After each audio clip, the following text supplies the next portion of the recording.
parables. We had some company, and I was talking about this class and this parable, and talking with folks who are lifelong church members and church attendees. And one of our guests said, "I don't think I have ever heard that parable before." So this morning is going to be a fun one. It's going to be an opportunity to maybe look at something fresh and share some different perspectives and ideas on what exactly Jesus is trying to teach us here. So Luke chapter 16, starting in verse 1. He also said to his disciples, "There was a rich man who had a manager, and charges were brought to him that this man was wasting his possessions. So he called him and said to him, 'What is this that I hear about you? Turn in the account of your management, for you can no longer be manager.'" Verse 3, "And the manager said to himself, 'What shall I do, since my master is taking the management away from me? I am not strong enough to dig, and I'm too ashamed to beg.'" I appreciate his self-awareness. "I have decided what to do, so that when I am removed from management, people may receive me into their houses." So, summoning his master's debtors one by one, he said to the first, "How much do you owe my master?" And he said, 100 measures of oil. And he said to him, "Take your bill and sit down quickly and write 50. And then he said to another, "And how much do you owe?" And he said, 100 measures of wheat. And he said to him, "Take your bill and write 80. And the master commended the dishonest manager for his shrewdness. For the sons of this world are more shrewd in dealing with their own generation than the sons of light.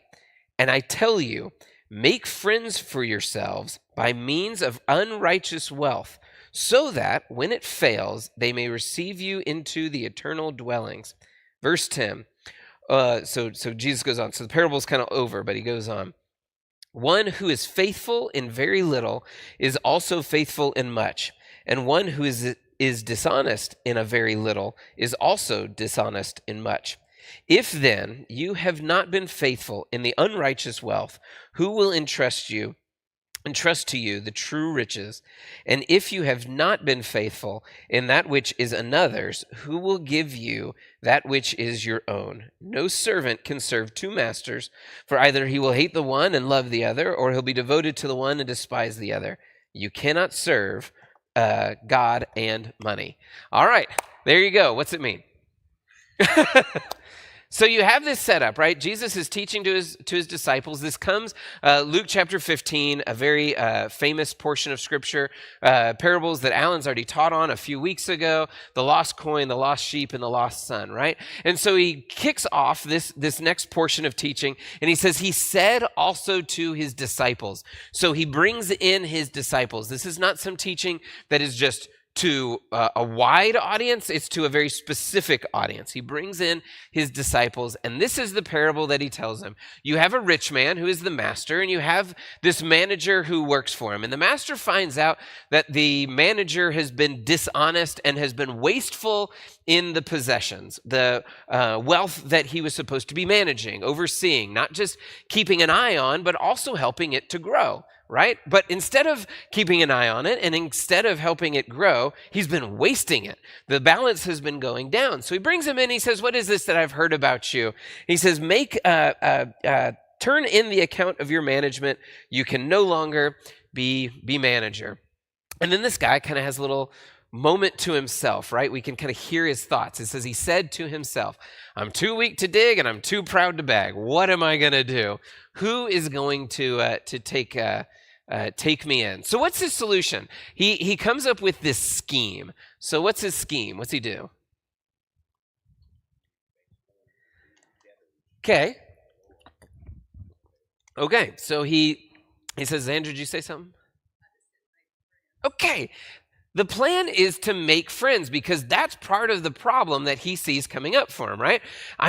Who's gonna take me in? Somebody else is going to need to take care of me, because I can't take care of myself. And so what's he do? He says, I'm going to make friends. So he calls in these debtors and he says, "How much do you owe?" First one, he gives a 50% discount, right? You owe 100. Okay, write it, change it on the paper. Now it says 50. The other one, he says, how much do you owe? He doesn't give him as much of a discount. He goes from 100 down to 80, but he still gives him a discount.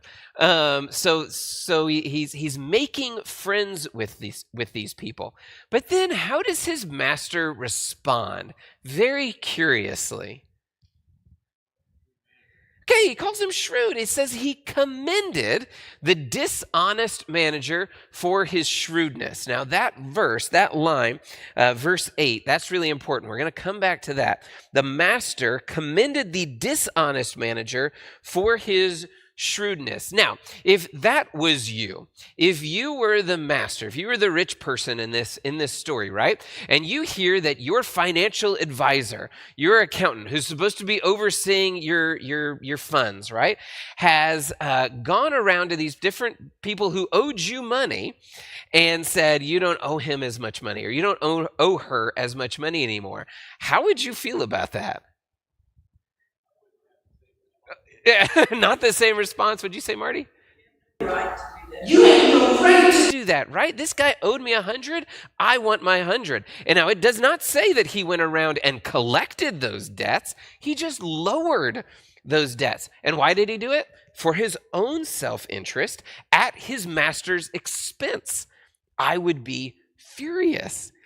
Yes, sir. Alan, is this legal to do this, by the way? No, well, I'll tell you two stories. One, thinking about this, I would always wondered why he wasn't mad. And as we were reading it, I was wondering if the guy was skimming. Instead of skimming, what if he was overcharging by 50%, 20%? So the master was always getting what he was supposed to get, but the guy was skimming off the top. Okay. So he was shrewd by just not taking what he was skimming off the top. Okay. That deal with what it was. That would be shrewd. Okay. All right. One time, he was in financial straits. He owed about $200,000 to a handful of professionals. Came into about $100,000 worth of money. We called who he owed up, and we said, we will give you 50% today if you'll take cash from the barrelhead, or we'll pay it in full over a period of time. All of them said, we'll take the 50 today. I saved the guy in 5 minutes, $100,000. Man, that's pretty good. Anybody needs any financial advice? Here's your guy. Okay, so it was honest, all right? This is honest, right? So it was all clear and clean. So here's the situation where this manager, to preserve himself, to take care of himself, I like the skimming idea. That's a good point. Maybe he was overcharging these people anyway. So he was just cutting off like what he had added to it. So maybe so. But he is decreasing this master's gain, or maybe his own gain, right? Because he's trying to make friends. He's giving these people this discount for his own benefit, because he says, when I get fired, and it is inevitable, I'm going to get fired, I need somebody to like me and bring me in. But the master commended the dishonest manager for his shrewdness. And then the second part of verse 8. Very confusing, maybe. The sons of this world are more shrewd in dealing with this, with their own generation than the sons of light.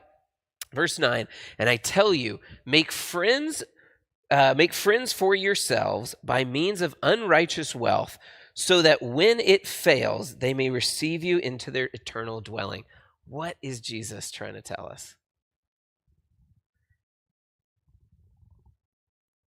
Okay, good. It's confusing, right? It's a little strange.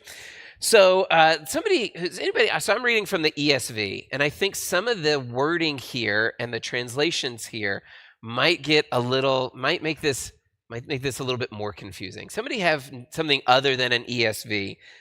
Read verse 9. The NIV reads real well.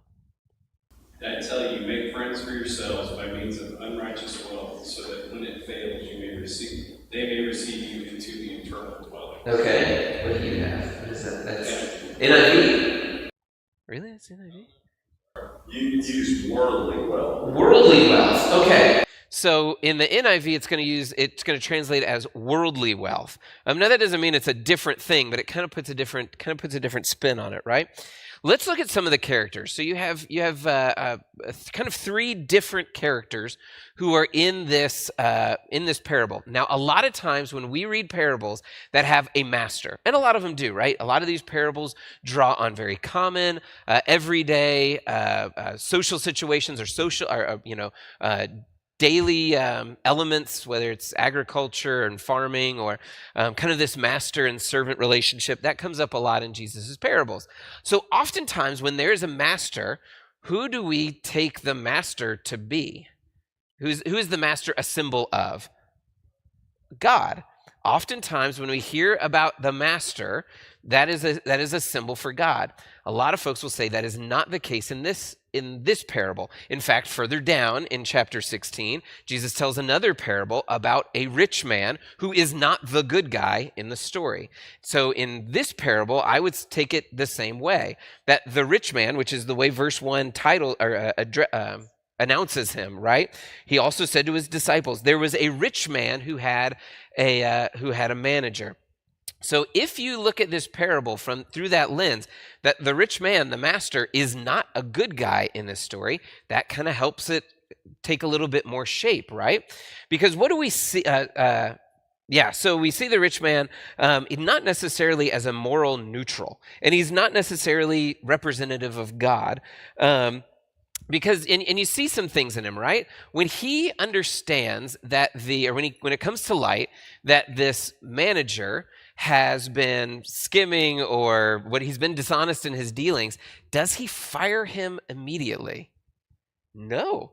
He gives the guy some sort of time. He says, go get your accounts or whatever. You can't be my manager anymore. But that guy has enough time to go put this whole thing together. He does not fire him immediately. And then at the end of his scheme, when he finds out what he's done, this is kind of an interesting wording here. In verse 8, like we looked at, the master commended the dishonest manager for his shrewdness. Now, there's two different words here. One comes from the manager and one comes from Jesus. The master calls him shrewd, but Jesus calls him what? And these are two different words here, right? This word shrewd, wherever you see it in the New Testament, in this passage and in other places as well, that shrewd is the same word as the word wise. So he commends him because he thinks that what he did was wise, but what he did was wrong. And he's not calling it wrong, he's calling it wise. And I think you have that in the world sometimes, right? There's some things that the world's like, oh, that was pretty clever, that was pretty good. But in our Christian morality, that Christian standard of morality would say, okay, maybe it was clever, but it was wrong. What you did was wrong. And so this manager, there's too many M words. The master, the rich man, is not necessarily the good guy in this story. Then you have the debtors. The debtors are an interesting character as well, because what do? They're complicit, right? They say, here's this scheme. How much skim? I'm stuck on skimming, Alan. Here's this scheme. How much do you owe? I owe 100. Okay, well, change your bill. Make it only say 50. They're complicit in this as well. They don't seem to be going against him. And then obviously the manager, he's dishonest. He is unrighteous, is what Jesus calls him. Same word there, dishonest or unrighteous, depends on your the translation that you have. But again, the rich man, the master, he calls him shrewd. So obviously what the crook did, and he's kind of the main character in the story, right? What the crook or the manager, what he did is not virtuous. But why is Jesus, what is it about him that Jesus is highlighting and say, kind of making somewhat of a positive example of him, right? What is it that Jesus is highlighting and saying, this guy, he's not virtuous. He's not a good guy. I'm telling you, this is a complicated parable. He's not a good guy, but what is Jesus highlighting in him? Okay, this shrewdness. Why is that a good thing? And why would Jesus bring that up, especially with his disciples?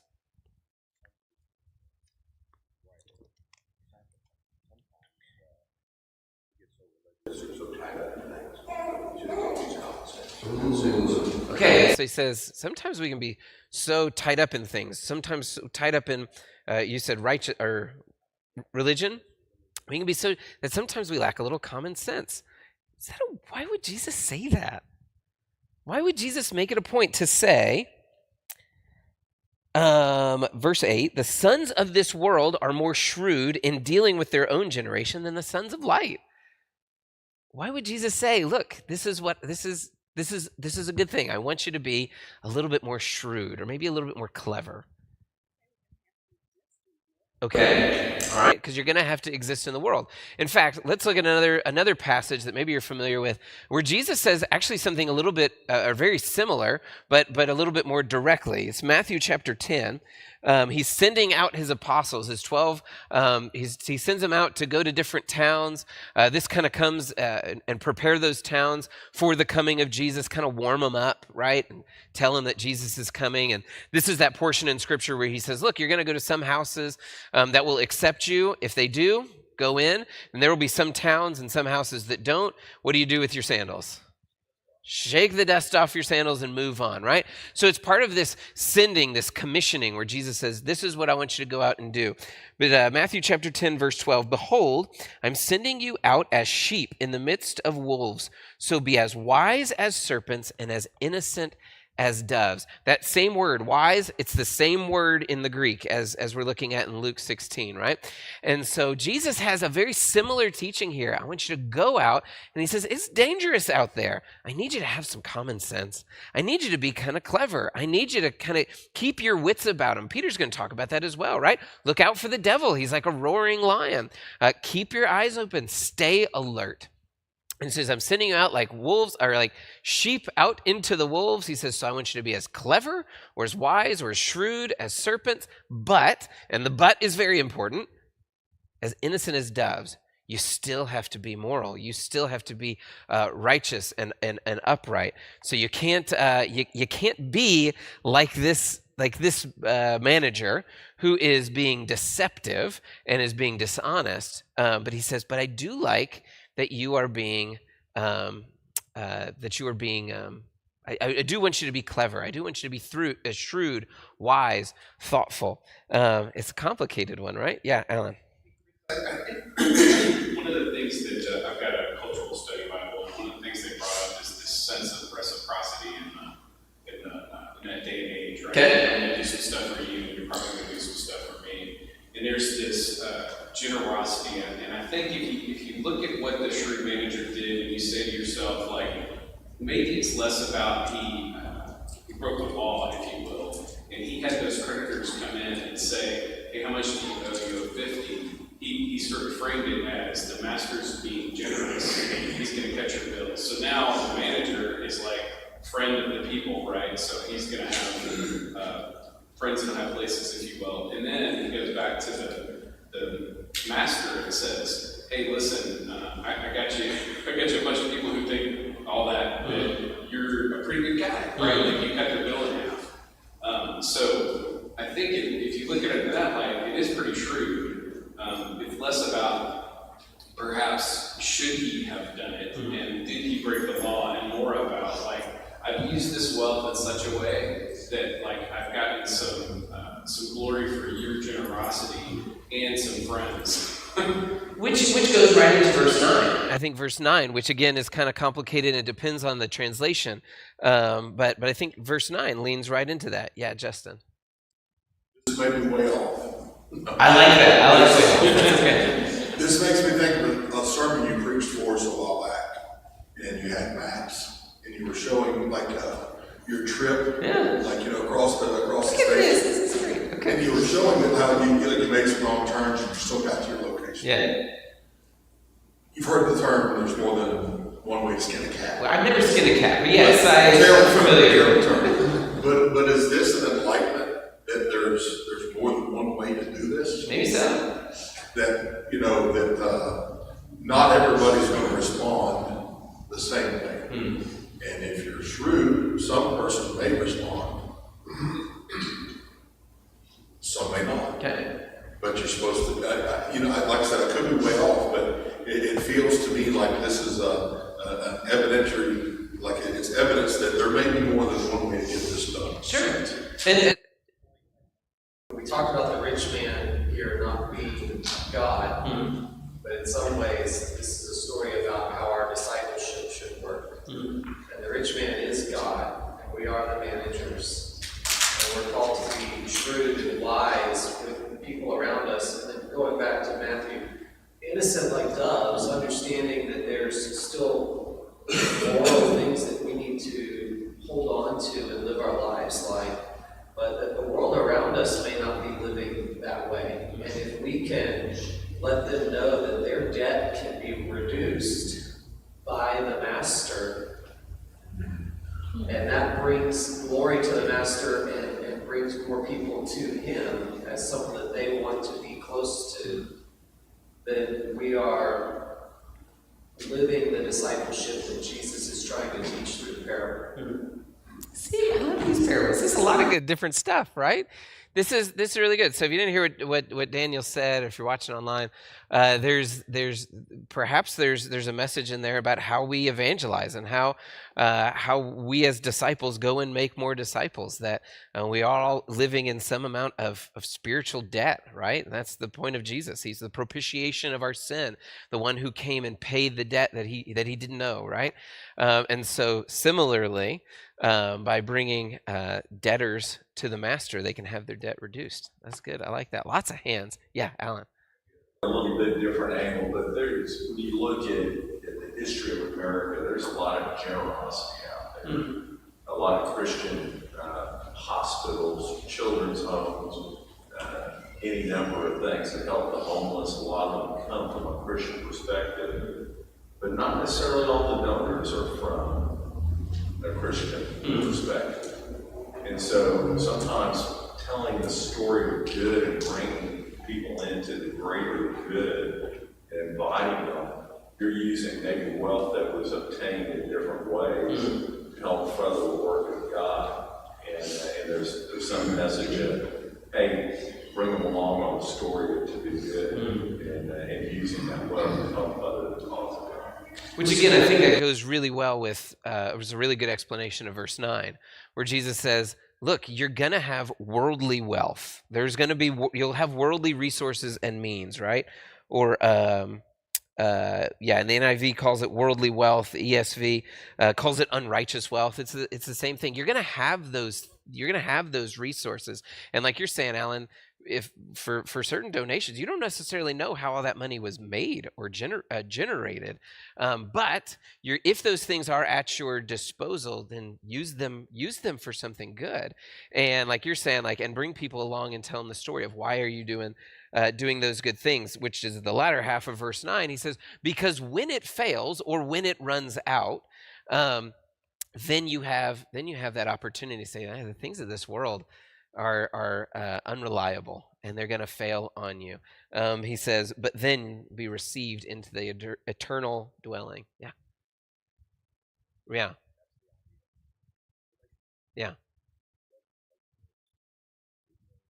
And there's be thoughtful, be clever, be wise with how you use it. Not just for, obviously not for personal gain, but can it have some bigger kingdom purpose? Yeah, Garth. It doesn't really say how he was unrighteous, but from the parable, one thing it looks like he didn't do was collect debts, which means how long have these debts been on the books? And like you just said about thoughtful, it seems like that finally the guy finally started thinking about how to manage this business. And that's what we're told, you're not supposed to say the same thing to everybody, figure out how you're supposed to respond to one person versus the next. And we need to think instead of one verse doesn't cover everything. Yes. No, it's good. Be thoughtful with different people. You may have a different message for different people, but it looks like maybe this dishonest manager, he woke up. He kind of came to his senses. That's good. He did use the time he had. Yeah. No, that's good. Yeah, Sharon. This is a content in my Bible that I would like to read to you if I can't see it. Jesus did not commend the manager's dishonesty, but rather his foresight. The shrewdness of the manager is typical of the, quote, sons of this age, unquote, toward their own kind, and Jesus' audience, and even the master in the parable, could, without condoning his activities, smile at how the fox got himself out of jam. The manager used what resources he had to prepare for his inevitable demise. The point then is to ask, if the unrighteous know how to use money to win friends and secure a future, how much more ought the righteous to do so, albeit righteously, helping those in need and with a view to God's reward. And then it says verses 19 through 31 record a second parable illustrating this point. Yeah. So, I mean, if you take all of Jesus's teachings, right? What is the topic that he talks about absolutely more than anything else? Anybody know? Money. Jesus talks about how to deal with money and how to treat money more than anything else, which is very interesting, right? There's other things that we like to highlight and say, this is my soapbox, right? But Jesus, how you dealt with money was a really big, important thing to Jesus. And so here's this parable. He tells this story about this manager and the money and the master and the riches and all that, but he closes it with this really clear teaching at the end, right? He says, if you're entrusted with little, or if you're, if you're faithful with little, you'll also be faithful in much. If you're dishonest in little, you'll be dishonest in much. But he wraps it up kind of with that phrase or that verse that maybe we are much more familiar with. No one can serve two masters. He'll love one and hate the other, or hate one and love the other. And you can't serve both God and money. And Jesus is, I think in this parable, he's kind of teaching us something that is difficult two things to hold as Christians. That one, you will have some amount of material possession, some wealth, some sort of resources. Can you use that for some godly kingdom purpose while at the same time not worshiping it and making an idol out of it? And he uses this parable of this guy who does use his financial means, but in a dishonest way. And I see this parable as Jesus kind of making a foil, kind of a contrast, right? Of here's a guy who's is using those resources cleverly. I commend the cleverness, but not the dishonesty and not the unrighteousness that goes along with it. And so there is this, who did you point it out, this aspect of making friends. Can you use it for some good purpose while at the same time it not being an idol, not being something that leads you astray? Yeah, we're just about out of time. The phrase that always comes up when I read this is desperation is the mother of invention. Desperation is the mother of invention. Okay. What am I going to do? I'm going to lose everything. Okay. And sometimes we need that. Desperation. If you get nothing else, that's a good one to take away. Desperation is the mother of invention. So here's a guy who comes to be desperate, and he has to come up with some sort of solution. My hope for all of us is if you end up in that desperate situation, come up with a solution that is both helpful and righteous at the same time, doing that. So give you something to think about this week. I'm not sure if this is one you're just going to be tossing and turning over in bed, trying to think through and try to apply this. But I do think Jesus has something that is kind of steps on my toes a little bit, which I need. I need him to do that. But when he says the sons of this world do this a little bit better than sons of light. And so it's an interesting thing. And oftentimes Jesus does that, right? Throughout his teachings and throughout his ministry, is he brings up the unlikely character, the one that you would not think to highlight and say, this person actually has some virtue to him. And maybe he's doing that again here. Yeah, Matt? They're being stepped on Dave Ramseyism, because this is the counterpoint to the black and white way in which we view money and the Dave Ramsey mindset. And he's telling his disciples, hey, read a little Rich Dad Poor Dad and then pull your money now, instead of letting it be your master in the Dave Ramseyism mindset. Another topic for another class for another time. But you're right. I mean, maybe Jesus is maybe erasing some of that black and white, clear black and whiteism to it. So that's a good point. It's a complicated one. I encourage you, think on this one, stew on this. That's kind of the point of a lot of these parables, right? Is they're not supposed to just be quickly digested and quickly absorbed, but they're supposed to cause you to meditate and to dwell on it and to pull out some truth over time, not necessarily instantly. So good stuff. Appreciate y'all being here. And we're dismissed, but we'll start our worship here in just